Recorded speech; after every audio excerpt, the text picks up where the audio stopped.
mais um episódio de House of the Dragon. Sim. Eu sou a Mika, esse é o Michel Arouca. Hello. Vamos falar do episódio 4 da terceira temporada de A Casa do Dragão. Mimi, muito bem-vindo! Bom demais estar aqui, principalmente nesse dia importante, onde você se posiciona como uma verde. Que isso? Todos os outros vídeos eu tava com camiseta preta. Eu tento ter um equilíbrio, é que eu tenho mais Estamos roupa de preta. olho, sua audiência sabe do que eu estou falando. Estamos de olho. Absurdo isso. Mas ó, gente, vamos discutir as nossas primeiras impressões do episódio 4. E se você ainda não viu o episódio 4, né, fica ligado nos spoilers. Spoilers! Vai lá assistir, depois volta aqui. A gente tem lançado os vídeos logo após o episódio ir ao ar, né? Ninja. A gente não sabe como vão ser as próximas semanas, mas fica de olho nas nossas redes, porque a gente vai divulgar certinho a agenda pra vocês. Mas amanhã já vai ter também a discussão ao vivo aqui no meu canal. E você já se inscreva em ambos, tanto no canal Mikan quanto no canal Série Maníacos, porque a gente tá lançando, alternando nos dois canais os vídeos. Bora discutir o episódio 4, então, Michel. Vamos nessa, Mikan, porque nesse episódio eu acredito que finalmente nós temos o principal antagonista dos pretos nessa temporada. Ele se chama Ormond Hightower. Pois é, ele mostrou a que veio finalmente, né? Já tava interessante o personagem, Sim, né? Dava pra ver que o ator é ótimo. Excelente escolha. As poucas cenas que ele tinha aparecido, já deu pra ver que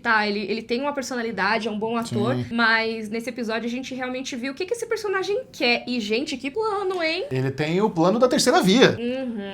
Não quer o Aemond no trono, não. Ele quer botar um Hightowerzíssimo no poder. Sim. Mas, assim, realmente ele foi uma das estrelas desse episódio, Sem dúvida né? nenhuma, ele tá sendo uma das estrelas da temporada, e esse foi um episódio muito importante pra ele. E chegamos ali, vamos conhecer Tumbleton de primeira, né? Um cenário criado pra essa série. Cara, eu acho isso maravilhoso. Eu acho que o valor de produção do universo de Game of Thrones no geral é muito incrível. Mas ver que essa galera construiu isso, sabe? Aquela vila, ela não é tão grandiosa, mas, putz, eu achei lindíssimo. É uma cidadezinha bonitinha, assim, Sim. né? E eles têm feito isso do zero, é muito bacana. Que normalmente, acho que você falou isso no vídeo do episódio 3. Eles gravam em cidades antigas, né? Na Gravam ali na Espanha, Croácia, na Croácia. Espanha. Tem até umas cenas que gravaram em Portugal, Sim. nas outras temporadas, né? Então, poxa, super bacana eles construírem esse set. O que eu imagino que seja porque eles vão fazer grandes batalhas aí. Eita, o investimento veio. A gente vai ver, vamos ver. Vai ter mais coisa em Sem Tumbleton, dúvida. com certeza, nessa temporada. Já teve bastante coisa nesse episódio, mas eles com certeza vão usar esse cenário aí bastante, né? E nós temos uma personagem importante que está ali, que o nosso querido Ormond nem sabe que é a mulher do Rio. A Cat. Ela está lá, ela já até tentaram violentá-la logo de cara. Coitada, né? Porque é isso, né? O exército Hightower chega na cidade e eles vão distribuindo, ó, 2 soldados nessa casa, 3 nessa casa, e ele precisa, né, alojar os soldados. E ela deu o azar de receber na casa dela justamente um soldado desgraçado. Nossa, sim, folgado, absurdo. Demais. Assim, antes mesmo dele cometer um crime, ele já tava sendo Já tava, escroto, folgadão. assim, é. E, assim, eles têm que alimentar essas pessoas, eles são ameaçados por essas pessoas. Eu acho importante dizer que Tumbleton é uma cidade que não é um centro militar, não é uma fortaleza. Até nesse episódio a Rhaenyra fica, não, mas por que eles invadiram? Cidade de comércio. Ela mal tem muralha, é uma cidade aberta, sabe? Focada no comércio. Até no começo do episódio mostrou a casa Footly, né? Eles argumentando ali com o Ormond. E eles não são uma grande casa, mas eles tinham declarado apoio à Rhaenyra. Sim. Então, é uma cidade que é considerada uma cidade dos pretos. Então, essas pessoas, elas estão sendo ameaçadas ali pelos verdes, né? Eles não podem dizer, a Rhaenyra é a rainha, porque os caras vão atacar, eles estão na mesma casa. Imagina, você não pode nem conversar com o seu marido, com os seus filhos, pra Acabou. falar da rainha, e se os caras vão ouvir isso, vão considerar traição, vão te atacar. Cara, e para pra pensar na ousadia desse plano, porque Tumbleton é uma cidade muito próxima a Porto Real. Eles até mostram, tem um momento que eles mostram no mapa, que a Rhaenyra tá vendo, é coladinho. O Ormond tá contando que a população vai servir como escudo humano a ponto de não precisar vir um dragão e matar todo mundo ali. Ele está contando com isso, ou seja, o cara é muito ousado. Sim, até no episódio passado, quando aquele Dragon Keeper chegou pra avisar a Rhaenyra, ele falou, você vai tacar fogo nos seus apoiadores, que não sei o quê, né? Então, realmente, eles estão meio que contando com isso. E os verdes estavam contando também com a vinda do Aemond. Exato, esse era o plano. Mas não vem mais. Porque é isso, assim né? como a Lady Gaga, ele não vem mais. Ela não vem mais! Porque é isso, imagina, tem aquele exército Hightower ali pra você fazer o ataque a pé, ali pelos portões da cidade. E a Vhagar vindo pelos céus, você com consegue, né, ter um ataque digno de quem sabe tentar reconquistar Porto Real. Mas agora, sem o Aemond, que está sumido. Onde está Aemond? Onde está Vhagar? Como é que uma dragoa daquele tamanho tá sumida? Pois é, então. Eu falo que a Vhagar, a gente tá com um D20 aqui, que tá aqui na mesa. Eu falo que a Vhagar, ela sempre tira 20 na furtividade. Porque lá na segunda temporada, não é possível aquele teleporte dela pra trás da fortaleza, que ela pega a Meleys ali. Eu lembro disso. É o dragão tanque de guerra mais furtivo que existe, assim. Inclusive, eu sempre tiro 20, ó. Tirou 9. O Aemond e a Vhagar sumiram, né? O Criston Cole tá lá em Harrenhal, todo ferrado com o Gwaine. E foi pego com a notícia de surpresa. Quer dizer que o Rhaenyra tomou Porto Real, não tava sabendo. Esqueceu de avisar ele no grupo do Zap. Não tava sabendo de nada. Mas às vezes, será que eles não sabiam porque... Talvez porque eles estivessem em trânsito, a notícia não chegou? Acho que é isso. Mas às vezes a Alice tem os seus poderes místicos, ela ouve no vento as coisas. Como ela sabe, você diz, né? Às vezes ela soube antes de todos.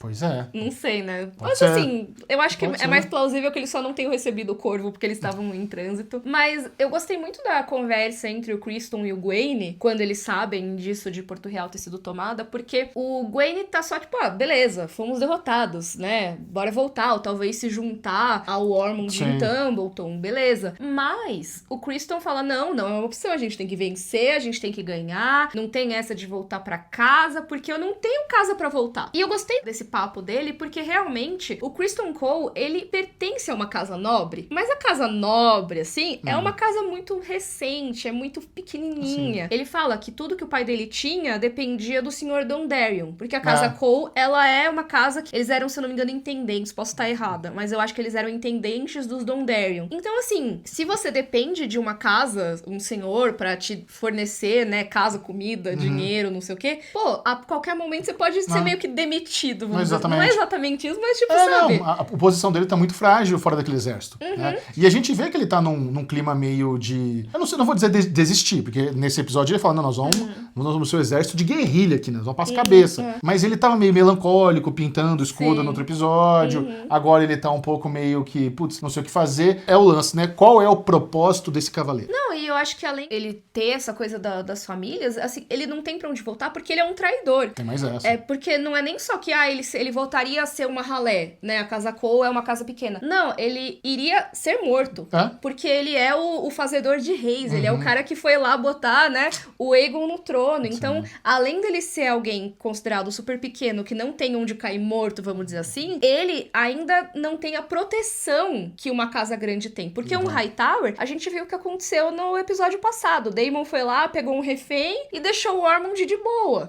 Tudo bem, o Otto Hightower, que foi o maior conspirador, ele morreu, mas assim, a família Hightower vai continuar de boa. O Gwaine Hightower, muito provavelmente, não seria executado assim à torta e à direita, sabe? Se eles se rendessem e tal. Talvez sim, mas talvez não. O Criston Cole não tem essa opção. Se ele não vencer, ele vai morrer. Então ele quer fazer esse esquema da guerrilha aí, né? Que até é uma inversão um pouquinho do que tem no livro. No livro a gente vê que tem outros exércitos que acabam fazendo uma coisa um pouco mais de guerrilha, mas parece que o Criston Cole que quer seguir nesse caminho pra impedir os exércitos ali das terras fluviais, aquela galera que o Daemon deixou no outro episódio, o Oscar Tully, os Lobos de Inverno e tal, eles estão indo ali na direção de Porto Real e eles querem tentar pelo menos atrasar essa galera pra eles não ajudarem a Rhaenyra contra os Hightower. Exatamente. É um bom plano, é um plano ousado, mas ao mesmo tempo é um plano meio kamikaze, porque ele sabe que ele tá em menor número, ele fala, né, não vai ser uma luta limpa, mas vai ser uma luta digna, sabe? Então vão pras cabeças. Eu não sei se vai ser muito digno, né? Mas eu não sei. O cara é cavaleiro, né? Vai ficar atacando pelas costas. Pois é. Não parece muito cavaleiro da parte dele. Nem um pouco. Mas a gente já notou que os cavaleiros, eles, né, não estão tão honrados nessa temporada. É só papinho. Sim. Mas vamos voltar a falar aqui do Ormond Hightower, porque a gente viu quem é o Daemon de verdade nesse episódio. Aí, ele tem um bom cabeleireiro, né? Porque ele conseguiu platinar o outro e agora botou esse de ruivinho. Pois é, exato. Botou bem um cabelinho de Alicent ali no Daemon, né? E foi o que a gente tinha falado lá no... Não lembro se foi no primeiro ou no segundo episódio que ele apareceu. Que eu falei, o Daemon talvez seja ele, não sei o quê. Porque realmente ele é o escudeiro do Ormond Hightower. O protegido é escudeiro, né? Então ele estaria ali pertinho dele. Sim. E a gente vê que ele conhece o Ormond, porque quando ele recebe a mensagem ali do Aemond, o Daemon fala, sai fora, sai fora. Porque ele já sabia que viria um piti. Ia vir um ataque de pelanque com a espadinha lá pra moer a madeira. Cara, eu achei o Ormond um personagem muito interessante. Que ele tem esses cacoetes foguetes, assim, né? Aí é meio como se fosse, ele separa 1 minuto pra surtar. Volta, fica pleno. Mantém a pose de novo. Cheira o negocinho dele ali. A aromaterapia dele. Cara, ele tem muita pose, muita compostura, né? Sim. Esses são os mais assustadores, às vezes, né? E a gente vê que a dinâmica dele com o Daeron é uma coisa meio de aprendizado mesmo. Ele está ensinando o Daeron a liderar. Naquele momento lá que ele está fazendo, quando tem a briga, né, do soldado com a família, ele fala o racional dele pro Daeron. Eu fiz isso porque você tem que ser assim e assado. Tem que ter um pulso firme, né? Então ele realmente está preparando um herdeiro que ele considera um Hightower para ser o próximo rei. E mostrando o lado bom, vamos dizer, né? O lado justo e do pulso firme. Mas também o lado meio nojento, vamos dizer assim. Que é o lado de você matar o cara à toa, né? Porque o cara não fez nada de errado. Sim. Que no final do episódio tem a cena que eles matam o irmão da Cat. Que tem toda essa treta, né? O soldado ataca a Cat e aí tem uma briga generalizada na casa deles, né? Que a esposa reclama, fala, não, que é isso? E aí quebra um braço dela. Aí o irmão da Cat, que é morador ali de Tumbleton, ele vai ajudar e ele acaba apanhando também. Todo mundo apanha e eles vão reclamar pra senhora Footley, que vai reclamar pro Ormond. Falar, você não prometeu que vocês iam se comportar? O que tá acontecendo, né? E essa cena final, que o Daeron é obrigado a matá-lo, é meio que o Ormond corrompendo aquela criança. Sim. Sabe, você vai ter que cometer um assassinato aqui agora. E isso já começa a deixar a pessoa traumatizada, o sangue frio, e entender que às vezes você vai ter que matar de forma injusta pra conseguir o que você quer. Não, eu acho até que não é nem só pra conseguir o que quer, porque não ia mudar nada na vida deles matar esse cara. Mas é meio que até pra colocar um discurso que bate com o discurso que o Ormond faz ali no episódio, que é um discurso supremacista. Que é de... Nós somos homens superiores, ele fala. Ele fala que eles são superiores e como Hightower, se o cara bateu num soldado Hightower, ele bateu numa extensão de você. Sim. Então por isso o cara tem que morrer. Exato. Sendo que assim, o soldado estava estuprando a irmã dele. Então assim, não é que ele fez à toa, né? Que não é que ele bateu à toa no cara. Mas mesmo se ele tivesse batido à toa, ele não tinha que morrer. Não precisava. Meio que tá colocando o Daeron nesse caminho de, assim, não sei se o Daeron vai cair nessa, né, sei lá, mas pelo menos o Ormond pensa, assim, que ele é um homem superior, que os Hightowers são superiores, não só geneticamente, como moralmente, ele é tudo melhor, entendeu? E o Daeron tá sendo moldado pra ser como ele. Sim. Na parte de ter o pulso firme, de parecer justo ali pro povo, mas também nessa parte de se achar e matar a ralé, cara. E ele repetiu aquele lance do Alto Septão de chamar dragão de abominação. E até, acho que foi nesse episódio ou no episódio passado que teve a discussão da Rhaenyra com o Orwell, perguntando qual a relação da casa Hightower com a Fé do Sete, né? E eu acho importante trazer isso, porque realmente a Fé do Sete tinha como a sua sede Vila Velha, que é a cidade dominada pelos Hightower. Sim. Então, por mais que eles não interfiram tão diretamente, eles influenciam no mínimo. Um influencia no outro. É tudo ali coladinho. O Septo Estrelado, ali em Vila Velha, ainda é muito importante. E lá em Vila Velha também fica a cidadela. Os mestres ficam lá. Então, a Casa Hightower tá sempre muito próxima de duas instituições muito importantes de Westeros. E isso é muito discutido nos livros das Crônicas de Gelo e Fogo, inclusive. Sempre fica essa coisa de,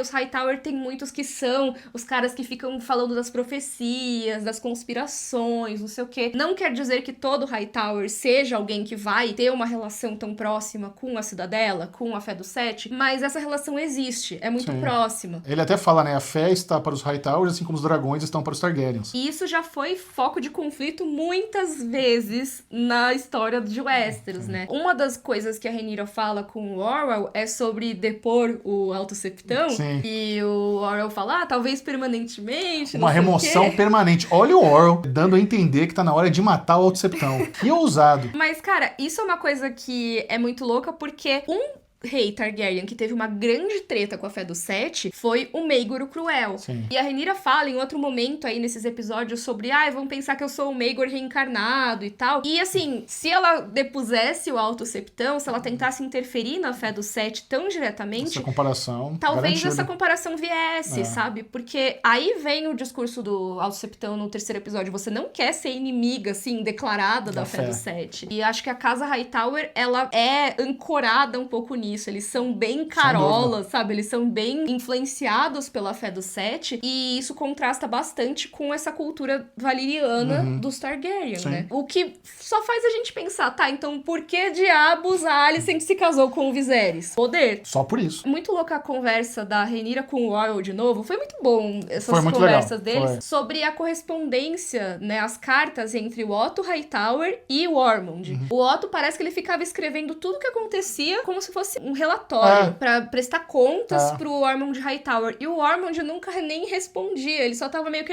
beleza. A conclusão do Orwell é que, tipo, é como se o Ormond, ele conduzisse Vila Velha como se fosse o próprio reino ali, né? Sim. Ou seja, como se Porto Real, na verdade, fosse uma filial de Vila Velha. Então, realmente, parece que é um projeto de poder, desde 100%. O começo. A gente vê, desde a primeira temporada, que o pai do Ormond, que era aquele irmão do Otto, ficava, não, mas o Aegon tem que ser o herdeiro, que não sei o quê. Então, é um projeto desde sempre, a intenção né? é antiga já. Eu achei bem legal esse episódio pra mostrar isso. E aí vem a conversa da Alicent e da Rhaenyra sobre a Alicent ter escolhido mandar o Daeron pra Vila Velha, porque, ela queria um Hightower pra ela. Queria. E assim, eu acho que por um motivo diferente do Ormond. Sim, é mais uma questão de talvez preservar a inocência de um dos filhos dela, né? Sim, é complicado, né? Porque a gente vê que a casa Hightower também não é flor que se cheire nesse episódio, mas a gente viu ao longo de todas as temporadas até agora como a casa Targaryen não faz bem pras pessoas que estão nela. Não tem paz. Porto Real e Targaryen é BO eterno. Até mesmo os filhos, né, do Viserys, a gente vê que o Aegon e o Aemond não são boas pessoas, não são, mas também o quanto que não é da criação deles,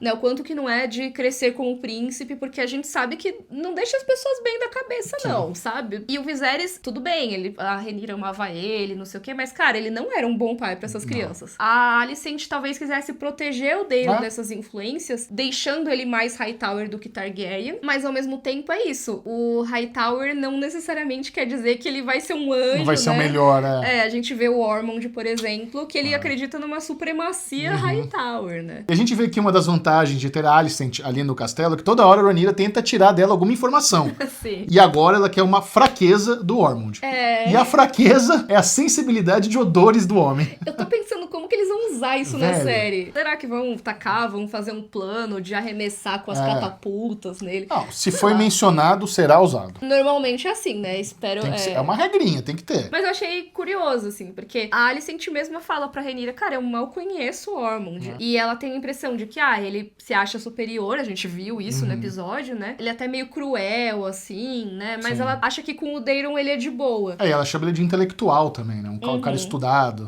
Que até despreza quem não é estudado. Será que ele fica corrigindo os erros da língua comum das pessoas? É o Pasquale da turma, com certeza. Sim. Mas eu tenho gostado dessas trocas da Alicent com a Rhaenyra. São boas trocas, né? Eu acho que são mais legais do que as da segunda temporada, que eram um pouquinho forçadas, porque tinha que contorcer a trama pra fazer as duas se encontrarem, mas agora que as duas estão no mesmo cenário, praticamente, tá muito mais natural, né? E a Rhaenyra tem pedido conselhos pra Alicent. No episódio passado, ela falou sobre como reinar. A Alicent falou, você tem que meio que deixar de ser você mesma. Então, tá bacana, assim. E sobre o Daeron, a última coisa que eu queria falar é a relação dele com o dragão, com a Tessarion, que é uma coisa que o Ormond reprova, Ele não gosta do carinho que ele tem com o dragão dele. E ele até chama, né? Ele chama de Beast. Ele meio que fala, o que eu falei sobre você se apegar a esse bicho? Sabe? Uma coisa meio assim. Eu acho que ele realmente só não afasta mesmo o dragão, não descarta o dragão, porque é uma arma. Assim, eu acho que a menor oportunidade que ele tiver, ele vai fazer isso. A intenção dele é isso. Depois que conquistar tudo, ele vai querer passar os dragões. E, cara, tem uma coisa que aí... A gente não vai entrar em muitos detalhes disso, mas tem uma discussão nos livros das Crônicas de Gelo e Fogo sobre uma conspiração dos mestres pra acabar com os dragões e a magia. E, assim, não acho que o Ormond necessariamente seja o cara que quer acabar com os dragões, mas uma coisa que eu acho que é importante é ver como a fé do Sete, a casa Hightower, de certa forma, pelo menos o Lord Hightower, tem uma visão bem negativa dos dragões. De como os dragões podem ter sido criados pelos valerianos. Da magia, dos sacrifícios, né? Eles desprezam isso. Desprezam. Então, assim, se eles não vão fazer algo pra extinguir os dragões, pelo menos eles não vão fazer nada pra salvá-los. Sim, não, de forma alguma. Né? Eles claramente não estão afim de ter dragões, eles não querem lidar com isso. E o próprio Viserys já não era um rei muito fã de dragões. Ele abdicou o dragão dele. Ele falou pra Rhaenyra lá no primeiro episódio que era um poder que os homens não deviam ter se metido. Sim. Então, é importante a gente falar sobre isso na Dança dos Dragões, porque, conspiração ou não, o ponto é que agora tem um monte de dragões e quando a gente começa a GOT, muitos anos depois, não tem nenhum dragão. A Daenerys que traz eles de volta. O que aconteceu? Será que a gente vai saber nessa série? A extinção dos dragões, né? Muitas pessoas acreditam que a extinção dos dragões foi por causa da Guerra Civil. Um matou o outro, até não tem mais nenhum. Mas será que não tem um plano mais mirabolante por trás? Porque os ovos que tinham, por que eles não nasceram, não sei o quê. A gente tá na metade final da série, né? Caramba, nós estamos na metade da temporada, agora que eu me toquei. Na metade da temporada, que é já a penúltima temporada. Nossa, então, como passou rápido. A gente tá se encaminhando pra um final. Será que a gente vai saber o que levou ao fim dos dragões, além da guerra? Pode ter sido só a guerra. Não, também. isso seria muito legal. Porque realmente, em Game of Thrones, quando a gente tá assistindo, dá a entender que realmente houve um poder que foi como se fosse uma tocha que se apagou. Os dragões começaram a nascer cada vez menores. E a Daenerys meio que foi a força que reacendeu essa tocha, sabe? Bem interessante, isso é bem legal. Sim, então vamos ficar de olho nesses próximos episódios e tal. Eu tô falando disso só porque realmente deu pra ver esse desprezo, hein? Gostei disso. Ó, a Dança dos Dragões, no livro, no Fogo e Sangue, eles chamam de A Morte dos Dragões. A Morte dos Dragões. Então... E a nossa duplinha, Aegon e Larys, chegam em Pouso de Gralhas e encontram o corpo do Sunfire desmontado lá. Tudo que dá uma dó. E é interessante, né, a cena em que o Aegon vai lá e ele fala, ele está vivo, ele não morreu. Ele começa a falar valeriano pro dragão levantar. E os caras lá, tipo... Mas é interessante porque no livro, realmente, o Sunfire não morre naquela batalha, né? Ele fica ali meio que doente por muito tempo e meio tal. moribundo. Mas ele não morre exatamente ali. Eu não sei se existe alguma intenção de mostrar que o Sunfire está dormindo, se recuperando e ele vai acordar em algum momento. Eu acho que vai. Você acha que vai? Você acha que existe essa intenção? Eu acho que o Aegon sentir que ele tá vivo quer dizer que ele tá vivo. Eita. Assim, ele pode estar, né, praticamente morto ali, talvez até, né, tá com as moscas, a gente viu que ele tá podre, tadinho, o dragão Mas tá ele pode estar numa ferrado. hibernação ali, se recuperando, né? Então eu pensei disso. Não entendo de répteis. Não que dragões sejam répteis, porque eles são dragões, né? Sim. Mas assim, acho que eles são meio inspirados. Não sei, comentem aí se tiver algum biólogo aí que manje. Será que tem uma coisa assim, deles entrarem uma espécie de hibernação pra se recuperar? Eu acho que quando tem, por exemplo, animais de sangue muito frio, quando tá muito gelado, eles meio que ficam paralisados. Mas eu não acho que tenha a ver com isso. Sei lá, comentem aí, vai que tem alguma coisa, alguma inspiração na biologia. Seria Mas interessante. lógico que é um animal que não é da biologia, né? É um dragão, é um bicho fantástico, então pode não ter nada a ver.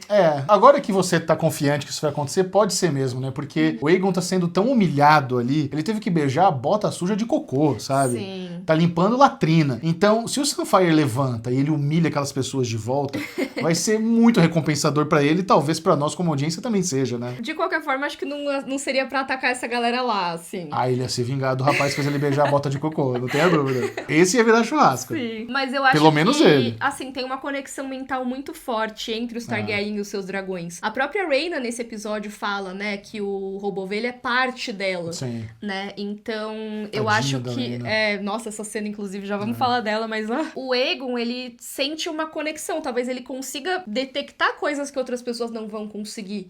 Sabe? Estando ali com o dragão, ele consegue, sabe, sentir essa conexão ainda, que ele não sentiria se o dragão não existisse mais. E ele tá com um pedaço da escama dele, ele guardou com ele, né? Um pedacinho da escama do Sunfire. Era isso que tava com ele, eu não tinha identificado ele tá com um pedacinho da escama. Então, será que vai ser alguma forma que a escama vai brilhar, vai esquentar? Não, Imagina, será? essa escama vai... Aí ele volta, ele vai sentir que o dragão voltou à vida porque a escama esquenta, não sei. Eu achei que era tipo uma faquinha que tava com ele, assim, meio Eu acho que é fruta-cor. escama, eu entendi que era um pedacinho da escama. Nossa, escamona. É bitela, Caramba. Essa cena, assim, é interessante porque tem aqueles caras lá que estão olhando, estão até cobrando pra encostar no dragão. Pedágio pra encostar. Isso é uma coisa que até tem no livro, tá? Não lembro se é em Pouso de Gralhas ou se é em outro lugar. Acho que é em outro lugar que tem um dragão ali, que cobram. Se você quiser encostar, se você quiser ver, tem que pagar uma taxa. Mas, nesse caso, tem aqueles caras lá que eles parecem fora da lei, mas o que eu achei interessante é que todos eles estão com roupa preta. Será que eles não são desertores? Da muralha? Talvez desertores da Patrulha da Noite. Ou alguém que tava indo pra patrulha, acabou escapando nessas tretas, pode bagunça, ser. Né? Mas, seja lá quem eles forem, o que é importante desses caras é que um deles tava lá naquela cena inicial e depois ele tá quando o Aegon tá beijando a bota do outro outro cara. É o mesmo carinha. A cena mostra bem a cara dele observando, assim. Sim. E ele viu a história que o Larry contou da primeira vez e viu a história de agora. São duas histórias diferentes mesmo. Primeiro ele tinha falado que ele era um homem da fé, aí depois agora, eu entendo de ervas, eu sei ler um pouquinho, não sei o quê. Então, assim, acho que dá pra ele sacar que essa história tá mal contada. Dá. Essa parte é muito engraçada, né? Porque o Aegon, quando ele fala, vai pra latrina, ele fala, não, peraí, eu sei ler tão bem quanto ele também. Por que eu vou pra latrina, né? Não, e o Aegon, ele é tão burro. Não se aguenta. Ele não tem nenhum instinto de sobrevivência, cara. Ele vai lá brigar com o cara, gritar com o cara que é o chefe do bagulho. O Larry salvou a vida dele pelo menos 4 vezes nesses episódios. Sim. Com certeza não é um cara muito preparado pra sobreviver, assim. Mas eu achei bonitinho ele com o Sunfire ali. Achei demais, fofo. Não, ele debruçado em cima. E ele diz, né, não morreu. Cerâmica, eu acho que você matou uma aí boa, viu? Eu acho que o Sunfire tá vivo. Mas o Aegon tá declarado como morto. E aí o Larys fala que isso é uma vantagem pra eles. Claro. Se o Aegon não for burro e ficar falando que ele é importante, né? Mas é uma coisa boa porque aí ninguém vai procurar por ele. Então, eles conseguem fugir, se reerguer. E planejar a volta. Que aí, como o Larys fala, sua ressurreição vai ser um negócio de lenda, de canções. E realmente, né? Sim. E você mencionou a Rhaena, coitada, ela tá lá no vale, escondida numa caverna, toda chamuscada, toda suja. E é muito louco porque o Daemon, ele foi lá no Ninho da Águia pegar uma grana. Muito legal a cena, inclusive. Muito boa cena, ele conseguiu ali pegar o ouro que ele tava precisando. Aí quando ele tá no dragão dele, o dragão que começa, meio contra a vontade, né? Ele vai contra a vontade e ele encontra a filha dele lá com o roubo ovelha. Sim. E aí ele finalmente descobre, eu não acredito, a minha filha foi a culpada pela morte do Jace. Nossa, a hora que ele percebe, ele fica meio, não. Cara, eu gostei bastante da conversa com os dois. Você gostou também? Esse momento é muito interessante, né? Porque eles têm aquela conversa. Será que dá pra você voltar pra Porto Real e se explicar? Mas peraí, não dá, porque você está sendo caçada. A pessoa que montou o roubo ovelha é a pessoa responsável pela morte do príncipe herdeiro. E ela tá muito nessa questão de aceitar o exílio, aceitar a punição dela por ter matado o Jace, né? Meio que ela aceitou que a punição dela é essa, mas ao mesmo tempo, né, o Daemon tá tentando conciliar essas coisas, porque ele sabe que a Rhaenyra vai caçar pela Rhaena, né? Então ele, não, tenta você ir pra Pentos, porque além disso tem isso, né? Ele, mas você tinha que cuidar das crianças. Se vocês não lembram, os outros filhos da Rhaenyra, né, além do Joffrey, que agora é o herdeiro, tem 2 filhos dela com o Daemon, que são o Aegon e o Viserys. E eles foram pra Pentos, eles foram cruzar o Mar Estreito pra ficar a salvo da guerra, e era pra Rhaena ter ido com eles, e ela simplesmente largou o barco e foi correr atrás do dragão. Só que só a Jane Arryn sabia disso. O Daemon agora fica, e aí, mano? Você não tinha que cuidar dos meus filhos? Não, e é muito engraçado que ele sai correndinho ali da caverna quando o roubo-ovelha vai embora, né? Sim. Opa, sai da frente! Sim, total. Mas eu gostei dessa conversa dos dois. Eu achei interessante essa discussão de, mas e aí? Você vai me trair pra Rhaenyra? Você vai dizer pra Rhaenyra que sou eu? E ele, mas se eu não contar, eu estarei traindo a Rhaenyra, né? Então, bota o Daemon numa situação muito difícil ali. E o que eu acho muito bacana dos dois é que os dragões começam a se envolver na discussão também. Sim. Então, primeiro, quando eles começam e tal, a se encontrar ali, o Daemon vai chegar perto, os dragões avançam, né? Os dois têm que dizer, não, calma aí. E a outra vez é quando o Daemon fala, não, vai pra Pentos, ninguém vai saber que você tava aqui, larga esse dragão aí. E aí, o roubo-ovelha fica puto. E ele começa a rugir lá, e aí o Caraxes avança de novo, ele tem que segurar, parece 2 cachorrão mesmo. Sim. A discussão é interessante, porque o Daemon fala, cara, esse é um dragão selvagem, não dá pra você controlar, larga ele. Só que a Rhaena, como assim? Ele é meu dragão, ele é parte de mim, não vou largar. Esse apego não tem como, já era. E ela sempre foi negligenciada pelo próprio Daemon por ela não ter dragão. Porque na primeira temporada elas eram criancinhas lá, e eu lembro que a Rhaena ficava, não sei o quê, eu queria ter um dragão. É verdade. Tadinha. Sabe, o Daemon nunca ligou pra ela. Então agora ela tem o dragão dela, né? E é muito interessante porque ele não queria trair a Rhaenyra, mas ele vai lá e pirueta uma desculpa, vê um pastorzinho de ovelha ali embaixo, opa, achei um culpado aqui, aí ele vai lá, frita o rapaz, leva a cabeça dele e fala, tá aqui, o montador do roubo-ovelhas. Eu achava que ele ia matar o cara só porque ele tinha visto a caverna. Eu também, essa queima de arquivo, né? Pensei muito nisso. Ok. Só que não, ele levou essa cabeça pra meio que já matar a sede de sangue da Rhaenyra, né? Que ela não gostou, ela falou, queria esse rapaz vivo aqui. Quem é esse cara? Ele não trouxe nenhuma resposta, né? Porque realmente, quem é esse brother? Foi frustrante, na verdade. Super. Mas ao mesmo tempo, por enquanto, ela fica tranquila. Saciou. E talvez ela até ficasse se não fosse a Missária. Ah. Porque acho que uma coisa que esse episódio deixa ali, né, no ar é que a Missária claramente não comprou essa história. A Rhaenyra, ela tá suspeitando, mas acho que ela ia ficar de boa, talvez. Ela suspeitou logo de cara, mas acho que ela foi sendo amaciada logo ali, poucos minutos depois. O Daemon deu esse discurso, mas não ia ter sua vingança mesmo assim, não sei o que lá, não ia trazer o Jace de volta. Ela ficou insatisfeita, porém acho que de boa. Mas a Missária vai atrás, eu acho. E aí o Daemon vai se ferrar porque ele mentiu pra Rhaenyra. E nós temos um momentinho de alívio cômico também, que é o mestre da moeda puxando a taça dele quando joga a cabeça na mesa, né? Sim.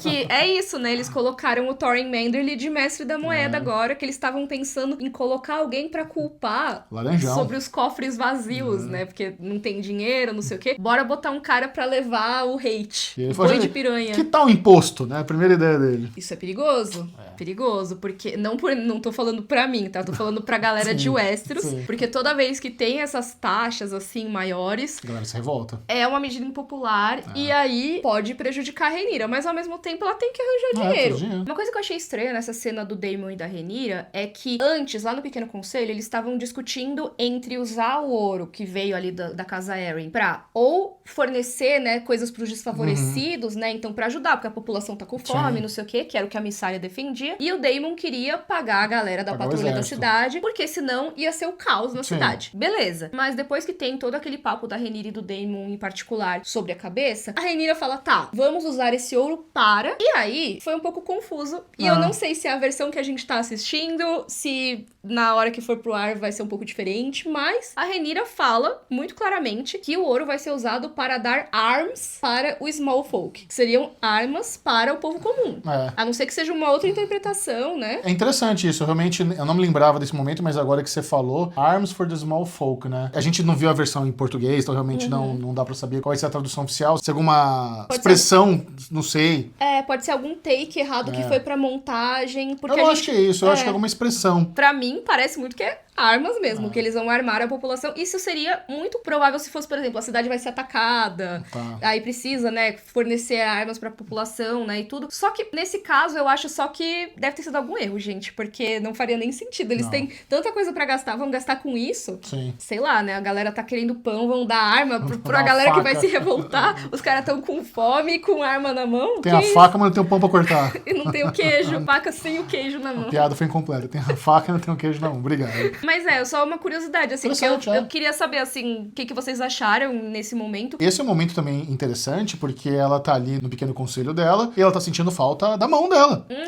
Corlys meteu o pé. Sim. Ele ficou indignado, a rainha dos bastardos. Ele tá indignado. No episódio passado, ele fez uma coisa que seria até considerada traição, que ele gritou ali pra todo mundo que os filhos dela eram bastardos. Sim. Lógico, ele estava puto, ele estava revoltado, mas foi um ato de traição. Ele ficou no limite ali de perder a cabeça. Acho que teria perdido em outro momento, porque se o Daemon tivesse ali, já era. Se a gente for parar pra pensar, o que aconteceu com o parente dele, com o Vaemond de Velaryon, foi isso. Ele tava acusando os filhos da Rhaenyra de serem bastardos e o Daemon foi, cortou a língua com a cabeça do cara junto, né? Então, assim, o Corlys poderia muito bem sofrer essa punição, mas lógico que não é do interesse da Rhaenyra executar o Corlys. Mas tá uma situação difícil entre eles dois. Sim. Tá uma situação bem difícil. O Corlys, ele saiu, acho que meio que pra não brigar mais, porque senão ele era capaz de perder a cabeça mesmo. Sem dúvida. Literalmente. E ele deixou o filho dele lá pra melhorar de vida na corte, né? Falou, você fica aí, eu sei que você é um marinheiro, seu negócio, você tá no barco, mas se eu não consigo te dar o meu nome, se você não pode ser um Velaryon, deixa eu melhorar a sua vida, fica aí beirando a corte que talvez a coisa melhore pra você. Eu acho muito bom como a desculpa dele inicial nem funciona muito, porque ele fala, a Rhaenyra, ela precisa agora de soldados, não sei o que, não precisa de um homem do mar. Então eu vou botar você, que é um homem do mar, no meu lugar. É verdade. Que é mais homem do mar ainda do que ele. Mas eu achei legal ele botar o Ellen ali pra ir. Realmente, né? Ele vai convivendo com a corte, vai aprendendo a politicagem. Quem sabe um dia ele consiga ser o herdeiro, né? Sim. E uma coisa que eu achei legal é que o Alien já deu a ideia pra Rhaenyra de colocar gatos no castelo. Porque, né, o Aegon matou todos os exterminadores de ratos, todos os caçadores lá. Ninguém quer trabalhar nisso. Em uma cena em que, novamente, a gente vê a questão do legado do Viserys. Ela foi lá ver a maquete dele, que ele dedicou a vida inteira fazendo aquela maquete. Ela tá ali matando a saudade e a maquete... Lego dele. O leguinho dele tá infestado de rato, né? Sim. E alguém teve a ideia, ué, se não temos matadores de ratos, vamos botar gato aqui. Que é o que fazem em navios Exato. mesmo. Então, eu gostei bastante disso, até porque quando a gente pensa no universo das Crônicas de Gelo e Fogo, isso é uma coisa conhecida em relação à Fortaleza Vermelha. Ó, eu contando um spoiler histórico aqui. Que, Olha tipo, só. Nossa, uau, tem gatos no castelo. Grande spoiler. Mas é legal pensar que essa ideia pode ter vindo do Alien, sabe? Sim. Porque realmente o que é contado no livro, pelo que eu me lembro, é que assim, beleza, teve sangue e queijo, e aí, como punição, o Aegon mandou matar todos os exterminadores de ratos, porque eles não sabiam quem era Sim. o queijo. Eles pensaram, é um cara dos ratos, então eu vou matar todos. E aí o que aconteceu é que ninguém mais queria esse trabalho, porque como assim, né? Não vou confiar mais nesse rei. Então, eles tiveram que resolver esse problema dos ratos com gatos. E é muito legal isso ter vindo de uma pessoa com conhecimento marítimo onde essa estratégia é usada. Sim, eu achei bem legal. É, Achei perfeito. é uma coisinha que é uma referência pra quem gosta desse universo, mas ao mesmo tempo faz super sentido ali dentro da série. Muito bacana. E como a gente vê depois lá nas crônicas e também em GOT, tem um monte de gatos espalhados pela fortaleza. A Arya fica perseguindo gatos e tudo. Então é bem legal, assim. E nós temos um efeito borboleta interessante nesse episódio, porque o Ulf tá lá na taverna, encontrou os brothers do boteco, todo feliz. E aí, a primeira coisa que ele vai fazer depois de encontrar os brothers no boteco e pagar uma rodada é pedir favor pra eles. Então ele vai até a rainha, olha a cabeça do menino, ele vai até a rainha pedir favor pros brothers de boteco dele. Não, cara. E aí, esse é o momento em que ele é privado da coisa que ele mais ama. A Rhaenyra fala o seguinte, você não é pra ficar indo em boteco, porque se você tomar uma facada, não é a sua barriguinha, é minha barriga. Você, É minha barriguinha. você é meu, você é um montador de dragão. Se você morrer, não é que é problema seu, é um problema meu. Então você não vai mais em taverna, e você quer tomar uma breja, vai ficar aqui na Fortaleza Vermelha. A cara de decepção do Ulf é inacreditável, porque o que ele mais quer é curtir a malemolência do bar. E aí, nesse momento, ele obviamente tá humilhado, ele tirou coisa que ele mais Ele ama. não é tratado como uma pessoa com livre-arbítrio, né? Não tá sendo tratado como um cavaleiro montador de dragão, porque Sim. querendo ou não, ele tem um certo status agora. Mas aí, o que ele fala ali no final é uma espetadinha que tem uma consequência inacreditável, porque ele fala uma parada meio que pra irritar ela, tá bom, eu só espero que as pessoas, né, não vão tratar você com ingratidão, porque já estão pichando na rua que você é a rainha dos bastardos.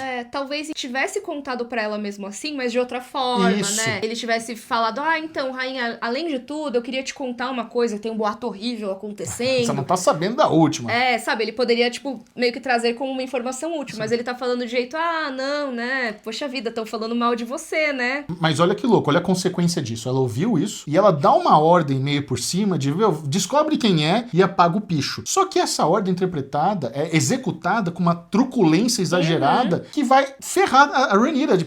Ela tá punindo pessoa inocente no meio da rua, sabe? E então, até... olha esse efeito borboleta, que louco. Até porque a gente vê que as pessoas que estão apanhando ali da patrulha da cidade provavelmente não são as pessoas que fizeram aquela pichação. Não. Porque até esse episódio deixa muito claro que as pessoas não sabem ler. É verdade. As pessoas não sabem ler. O que tá escrito? O cara pergunta pro nobre, então você vê que tem um moço que claramente é um pouco mais pobre, né, pela vestimenta dele, e outro que tá todo engomadinho lá. E é esse que é mais pobre, que é do povo comum, que pergunta o que tá escrito, e o outro fala, rainha dos bastardos. Então, o episódio já deixa isso claro nesse momento. Aí também, quando o Larrys vai lá argumentar com os caras, ele usa como uma coisa qualidade, que né? ele sabe ler um Habilidade. pouco. Ele sabe ler um pouco. Ele sabe ler perfeitamente, né? Mas ele não quer exagerar. Mas exatamente porque é isso, porque é muito incomum que as pessoas, assim, né, a ralezona, vamos dizer assim, de Westeros, o pessoal Baixada muito das pulgas da do vida. povo comum, Baixada das Pulgas, e até mesmo o pessoal que, tipo, tá ali no comércio normal, que essas pessoas sejam alfabetizadas, ou às vezes elas são, mas elas sabem só um pouco. E então, uma pichação com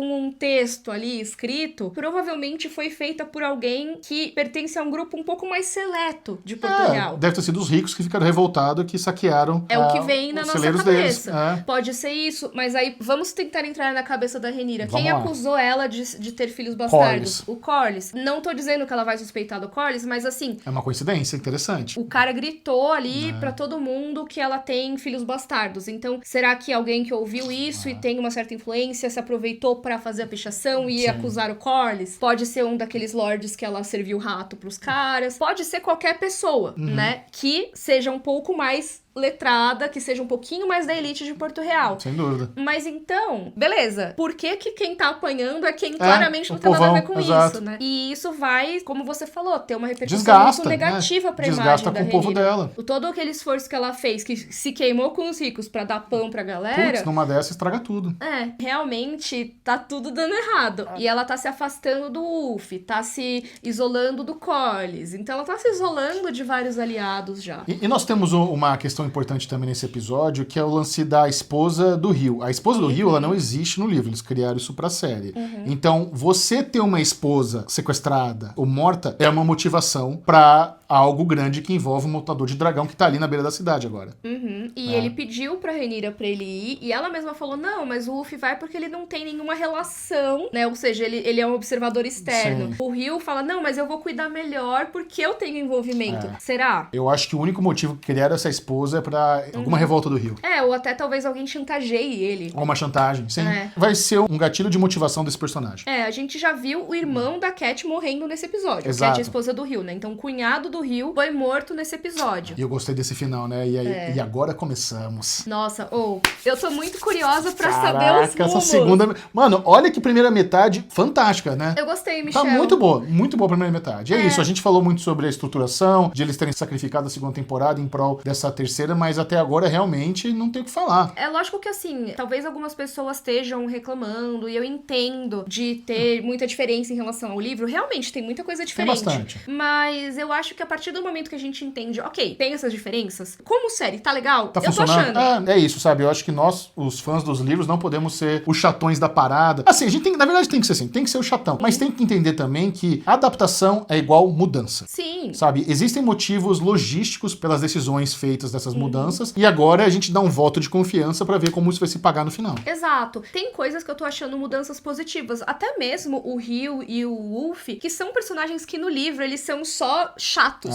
Eles são, assim, pode ser que eles não sejam. De novo, eu sempre falo, Fogo e Sangue é um livro que ele tem aquela narração contado que por não é alguém. confiável. Então pode ser que eles tenham sido mal representados na história. Mas, de qualquer forma, o que a gente tem são personagens extremamente rasos. Eles são considerados meio que os chatões, que ficam só querendo glória, mas ao mesmo tempo são folgados. E a gente tá vendo que tem um componente disso, né? Principalmente no Ulf, mas que eles também, cara, são pessoas e eles têm suas motivações. E eu tô gostando muito mais deles do que eu gostei lendo sobre eles. Sem dúvida. E a gente tá vendo eles sendo maltratados e humilhados ali e injustiçados. Essa é a parada. Por mais que eles sejam malas e tudo mais, eles estão sendo injustiçados. Sim, então toda mudança tem suas características positivas e negativas, né? Até mesmo o negócio da Helena provavelmente estar grávida. Mano, olha isso. Que, assim, é uma grande treta com o George R. R. Martin. Caraca. Acho até que a gente não vai se aprofundar muito nisso aqui, mas assim, provavelmente a Helena tá grávida. A cena deu a entender isso. Vocês entenderam isso, né? No finalzinho, quando ela tá ali, ela tá com o peito mais cheio, acho que é isso, né? Ela tá com dificuldade de fechar. Ele sente... Aí fala, você tá grávida de ela quem? não quer que encoste, né? Então acho que ela tá querendo esconder uma possível barriguinha. E... Mas só pode ser do Aemond, né? Então, talvez seja do Aegon antes das batalhas. Porque passou pouco tempo entre a segunda temporada e a terceira. Foram 2 anos pra gente, mas foram alguns dias, né? Então talvez ela já tivesse grávida, né? Antes do Aegon sair pra batalha lá do Pouso de Gralhas. Pode ser do Aegon, pode ser do Aemond, que tem todos aqueles rumores ali de que o Aemond teria interesse na Helena. Mas assim, de qualquer forma, isso é uma grande confusão de bastidores. Nossa, que B.O. Tem um vídeo meu sobre isso. A gente não vai explicar toda essa questão aqui, mas era Já pra tá explicado. era pra Helena ter um terceiro filho já no livro, e aí não ia ter, aí parece que ele foi cortado da série, o George R. R. Martin ficou revoltado, mas aparentemente agora vai ter... enfim, tem o link na descrição se você quiser saber mais. É um vídeo gigante. Eu recomendo. Obrigada. Mas vamos ver o que vem por aí, né? Porque é uma mudança em relação ao livro. É uma grande mudança. E é a metade final da temporada, Micano. Ai, gente, tá 5, 6, 7, 8, quase. acabou. Nossa, eu tô realmente curiosa pra saber o rumo que isso tudo vai tomar. Muito. E estaremos aqui depois. Fique conosco, não se esqueça de dar like, se inscreva nos canais, comenta e manda o link pra pelo menos uma pessoa que você sabe que gosta do universo de Game of Thrones. E amanhã tem live, hein? Na faixa das 7h30, 8h. Melhor live do Brasil. Ah, que isso, obrigada. Venha, a gente vai destrinchar o episódio, já se inscreve nos canais, curte o vídeo, assina o canal. Um beijo, até a próxima. Tchau. Tchau, tchau.